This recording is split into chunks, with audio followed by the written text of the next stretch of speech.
Halo Bapak Ibu dan Saudara-saudari yang dikasihi Tuhan, berjumpa lagi kita bersama-sama merenungkan firman Tuhan pada hari ini. Dan sebelumnya mari kita bersama-sama berdoa. Tuhan Allah Bapa kami, sungguh kami bersyukur untuk setiap penyertaan Tuhan di dalam kehidupan kami. Sungguh kami bersyukur karena Tuhan tidak meninggalkan kami sendirian di tengah segala musim kehidupan kami. Jika sebentar kami akan bersama-sama merenungkan firman Tuhan, kiranya roh Tuhan menolong kami supaya semua yang kami baca, semua yang kami dengarkan, semua yang kami pahami dapat kami laksanakan di dalam kehidupan kami sehari-hari. Terima kasih ya Tuhan, di dalam nama Tuhan Yesus kami berdoa. Amin. Bapak Ibu dan Saudara-saudari yang dikasihi Tuhan, firman Tuhan pada hari ini berdasarkan Ulangan pasal 31. Ulangan pasal 31 ayat yang pertama hingga ayat yang ke-8 yang berbunyi demikian. Kemudian pergilah Musa lalu mengatakan segala perkataan ini kepada seluruh orang Israel. Berkatalah ia kepada mereka, aku sekarang berumur 120 tahun, aku tidak dapat giat lagi, dan Tuhan telah berfirman kepadaku, sungai Yordan ini tidak akan kau seberangi. Tuhan Allahmu dialah yang akan menyeberang di depanmu, dialah yang akan memunahkan bangsa-bangsa itu dari hadapanmu, sehingga engkau dapat memiliki negeri mereka. Yosua, dialah yang akan menyeberang di depanmu seperti yang difirmankan Tuhan. Dan Tuhan akan melakukan terhadap mereka seperti yang dilakukannya terhadap Sihon dan Og, raja-raja orang Amori yang telah dipunahkannya itu, dan terhadap negeri mereka. Tuhan akan menyerahkan mereka kepadamu, dan haruslah kamu melakukan kepada mereka tepat seperti perintah yang kusampaikan kepadamu. Kuatkan dan teguhkanlah hatimu, jangan takut, jangan gemetar karena mereka, sebab Tuhan Allahmu, dialah yang berjalan menyertai engkau. Ia tidak akan membiarkan engkau dan tidak akan meninggalkan engkau. Lalu Musa memanggil Yosua dan berkata kepadanya di depan seluruh orang Israel, kuatkan dan teguhkanlah hatimu, sebab engkau akan masuk bersama-sama dengan bangsa ini ke negeri yang dijanjikan Tuhan dengan sumpah kepada nenek moyang mereka untuk memberikannya kepada mereka. Dan engkau akan memimpin mereka sampai mereka memilikinya. Sebab Tuhan, Dia sendiri akan berjalan di depanmu, Dia sendiri akan menyertai engkau, Dia tidak akan membiarkan engkau dan tidak akan meninggalkan engkau. Janganlah takut dan janganlah patah hati. Demikianlah pembacaan firman Tuhan pada siang hari ini. Yang berbahagia adalah setiap dari kita yang mendengarkan, merenungkan, melaksanakan, dan menghayatinya di dalam kehidupan kita sehari-hari. Bapak, Ibu, dan Saudara-saudari yang dikasihi Tuhan, bagaimana kabarnya? Apakah hari ini baik-baik saja? Apakah hari ini penuh dengan sukacita dan damai sejahtera dari Tuhan? Jika iya, saya berharap bahwa sukacita dan kedamaian ini bisa ditularkan kepada orang banyak. Tetapi jika hari ini sedang bersedih, jika sedang dirundung kegelisahan dan kegalauan, kiranya Tuhan segera menghiburkan dan kiranya kita membuka diri kita untuk menerima sukacita dari Tuhan. Bapak, Ibu, dan Saudara-saudari yang dikasihi Tuhan, kalau Bapak Ibu salah satu penggemar film, tentu mengetahui seorang yang bernama Bruce Lee. Jadi Bruce Lee ini memang adalah seorang aktor, tetapi juga memang seorang yang sangat baik di dalam bela dirinya, di dalam ilmu bela dirinya. Dan dalam salah satu kisah hidupnya, keberadaan Bruce Lee ini sangat digemari, sangat diteladani oleh banyak orang. Ya tentu karena keahliannya dalam keterampilannya melakukan bela diri, tetapi juga dalam kesuksesannya sebagai aktor yang waktu itu memang beda dari antara orang lain.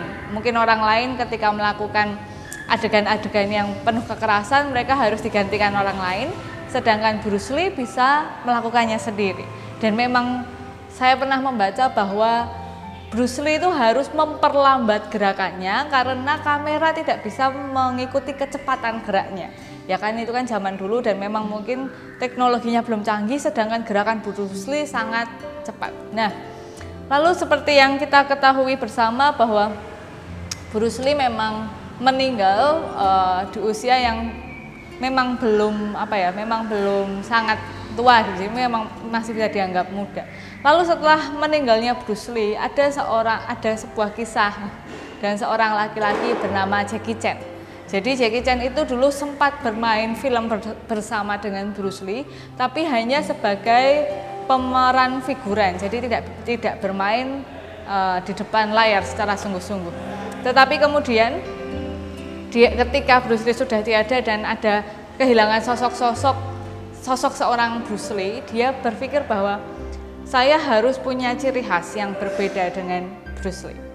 Dan dia berkata demikian, kalau Bruce Lee memukul lalu ia tidak merasakan sakit, maka ketika saya memukul saya harus merasakan sakit. Jadi kalau Bruce Lee itu berkelahinya serius, Jackie Chan membumbuinya dengan komedi. Nah, kisah Bruce Lee dan Jackie Chan ini menunjukkan bahwa dalam kehidupan seseorang, dalam kehidupan manusia selalu ada yang namanya pergantian. Dan pergantian itu tentu menimbulkan keresahan. Ketika Bruce Lee meninggal, kemudian akan ada pertanyaan, lalu siapa nanti yang akan menggantikan Bruce Lee? Lalu siapa lagi aktor yang bisa jago seperti Bruce Lee? Sebenarnya bukan hanya Bruce Lee, ketika ada tokoh-tokoh hebat meninggal pasti ada pertanyaan-pertanyaan semacam itu. Lalu bagaimana? Dan ketika Jackie Chan muncul, maka akan ada kecenderungan untuk diperbandingkan.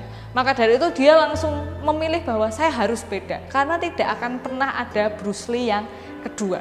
Bruce Lee itu hanya satu, maka Jackie Chan tidak akan pernah bisa menjadi Bruce Lee yang kedua, sehingga ia memutuskan untuk menjadi Jackie Chan. Nah, itulah yang terjadi dalam kehidupan manusia. Ada pergantian, ada keresahan ketika pergantian itu terjadi. Itu memang mudah dipahami karena manusia, dalam kehidupan manusia itu pergerakannya dinamis, selalu berubah-ubah. Tapi manusia itu seringkali tidak siap akan datangnya perubahan. Tidak perlu ya mungkin Bruce Lee, Jackie Chan bisa dilihat, atau mungkin Bapak Ibu yang punya pemimpin atau bos di kantor lalu berubah gitu.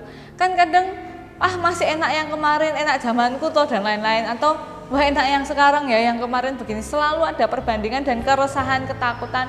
Jangan-jangan nanti kalau diganti belum tentu yang sebaik kemarin dan lain-lain. Nah, ini yang kurang lebih dirasakan orang Israel pada masa itu. Tetapi memang tidak cukup menggambarkan ya, karena ketika orang Israel dipimpin Musa itu bukan hanya seorang yang memimpin, tetapi juga ibarat kata orang Israel itu menggantungkan kehidupannya pada Musa, karena satu-satunya yang bisa berkomunikasi dengan Tuhan sehingga tahu alurnya mau bagaimana dan bagaimana itu ya hanya Musa. Dan kalau mereka mau menyampaikan sesuatu kepada Tuhan ya memang hanya lewat Musa.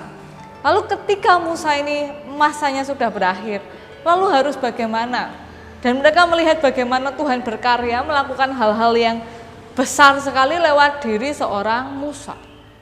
Padahal mereka ini bangsa yang lemah di jalan perantauan. Bapak Ibu coba bayangkan lah kalau sedang merantau, nggak ada kenalan lain-lain, dijahati itu kan bingung ya, apalagi ketika kita lemah, kita nggak punya kenalan orang-orang besar, kan mungkin sedih ya. Nah, ini yang dialami mereka, dan mereka selama ini kami bisa sampai saat ini itu karena Tuhan yang menuntun melalui Musa lah. Kalau Musa tidak ada lagi, apa yang akan terjadi dengan kami? Begitupun ketika Yosua diminta untuk menggantikan Musa. Ini bukan hal yang mudah karena tanggung jawabnya begitu besar. Menggantikan pemimpin saja itu bukan hal yang mudah, apalagi menggantikan pemimpin yang begitu besar. Bapak Ibu, kalau misalnya Bapak Ibu diberikan kesempatan dapat jabatan sebagai atasan. Nah, kalau mantan atasannya itu kinerjanya tidak terlalu memukau, lalu kepribadiannya tidak terlalu menonjol, mungkin tidak terlalu takut ya menggantikan. Apalagi kalau kita nggak kenal, ya sudahlah. Gitu. Tapi kalau pemimpin yang nggak mau kita gantikan ini terkenal baik hatinya, karismanya, pesonanya, kemampuannya, pasti susah bagi kita. Wah, aku jok-joke nek aku sing ganti jebule bla bla bla.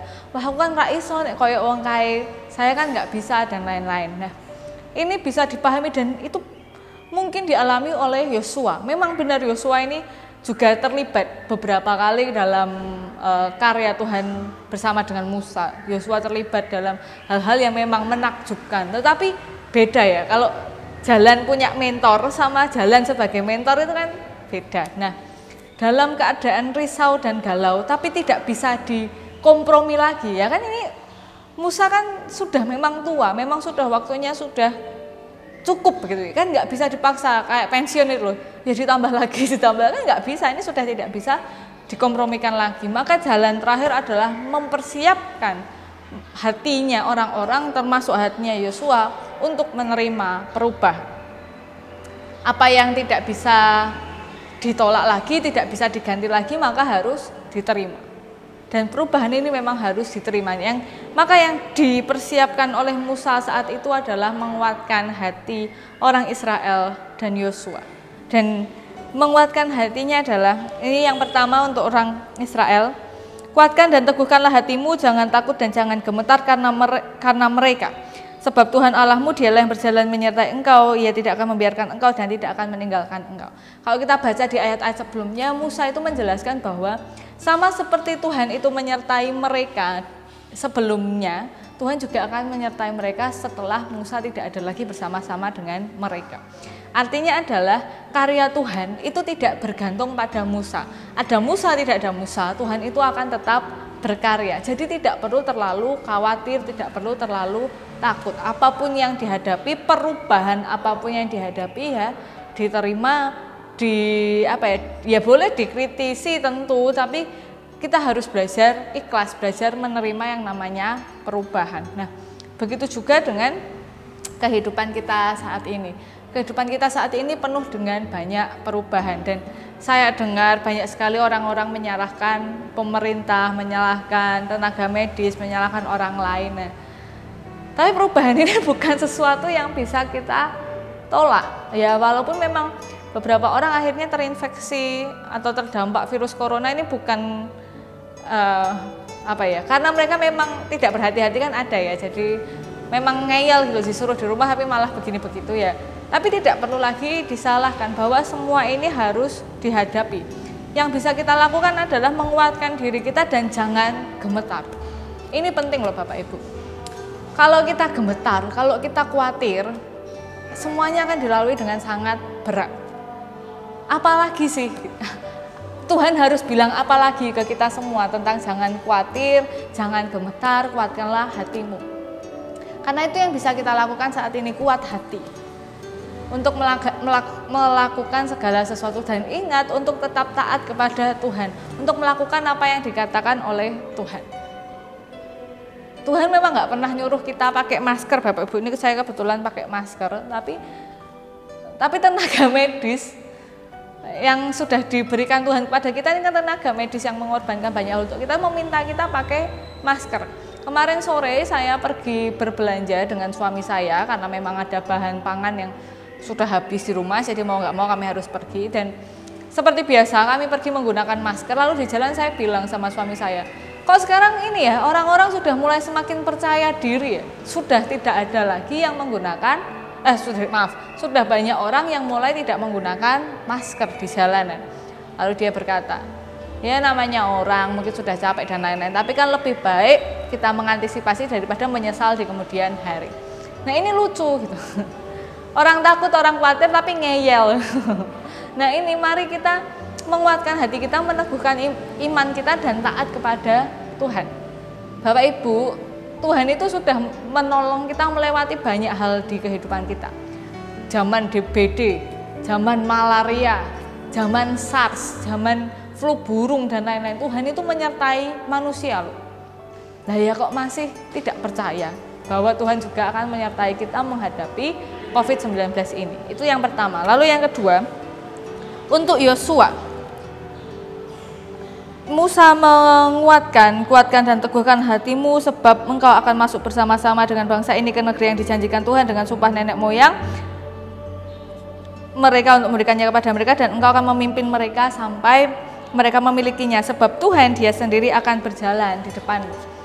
Nah, Tuhan melalui Musa memilih Yosua sebagai pemimpin bangsa itu. Nah, saat ini kita sedang merantau menghadapi wabah corona. Dan siapa yang memimpin kita di depan? Yang memimpin kita di depan yang pertama-tama adalah para tenaga medis dan para ilmuwan di luar sana yang menganalisa virus corona ini sedemikian rupa. Itu yang pertama. Yang kedua adalah pemerintah dan orang-orang yang terjun langsung seperti para sukarelawan dan lain-lainnya. Nah, buat Bapak Ibu yang kerja sebagai tenaga medis, kerja di pemerintahan, yang menjadi sukarelawan, tetap semangat, tetap kuatkan hati, tetap teguhkan hati, karena Tuhan berjalan bersama-sama dengan Bapak Ibu sekalian untuk memimpin bangsa ini, untuk memimpin kami semua untuk melewati masa corona ini. Saya tahu, saya paham bahwa ada banyak ketakutan, ada banyak kegelisahan, dan mungkin kekecewaan, dan saya sudah memberikan yang terbaik, masih dipaido dan lain-lain. Tapi tetap kuatkan hati, teguhkanlah hati, karena Bapak Ibu tidak jalan sendirian, tetapi Tuhan berjalan di depan Bapak Ibu. Jadi sebelum Bapak Ibu bergumul, berperang dalam tanda kutip melawan virus corona ini, Tuhan sudah di depan Bapak Ibu untuk melindungi Bapak Ibu semua.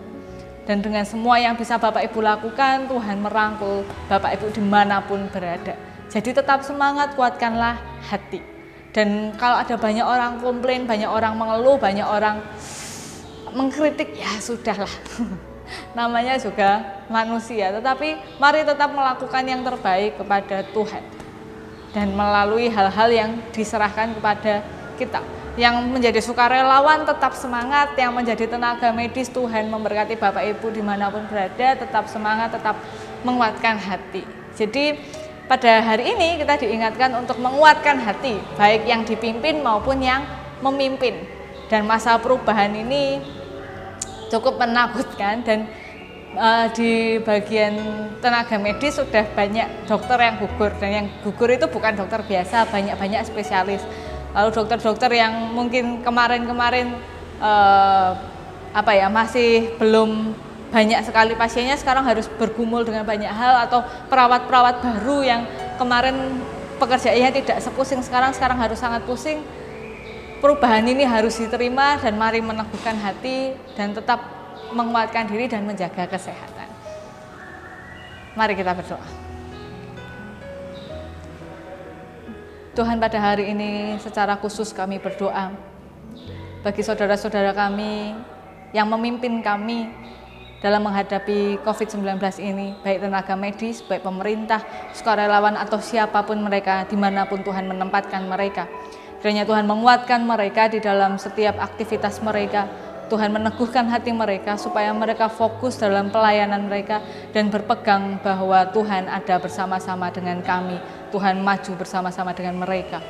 Dan kami juga berdoa bagi kami semua, kiranya Tuhan memampukan kami supaya kami dapat menghayati kehidupan kami, mengingat bahwa Tuhan selalu menyertai kami dengan tidak gemetar, dengan tidak ketakutan menjalani kehidupan ini. Dan bagi mereka yang saat ini sedang terbaring, sedang mengisolasi diri, yang menantikan hasil tes maupun yang harus mengalami masa pemulihan karena COVID-19, kiranya Tuhan menjamah satu persatu dari mereka, Tuhan pulihkan setiap mereka, sehingga mereka kembali dapat menjalani aktivitasnya, baik secara individu maupun di dalam komunitas sosialnya.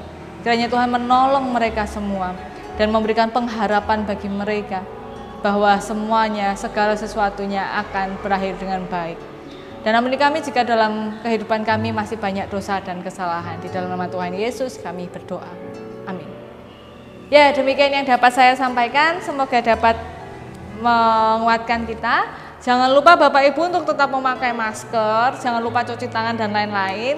Memang benar, mungkin sekarang yang positif sudah sangat sedikit di daerah Gunung Kidul. Tapi kan kita nggak pernah tahu ya, jadi lebih baik mencegah daripada mengobati. Kasihan tenaga medis dan sukarelawan yang setengah mati kalau kita yang ngeyel ya. Selamat beraktivitas, Tuhan memberkati kita semua.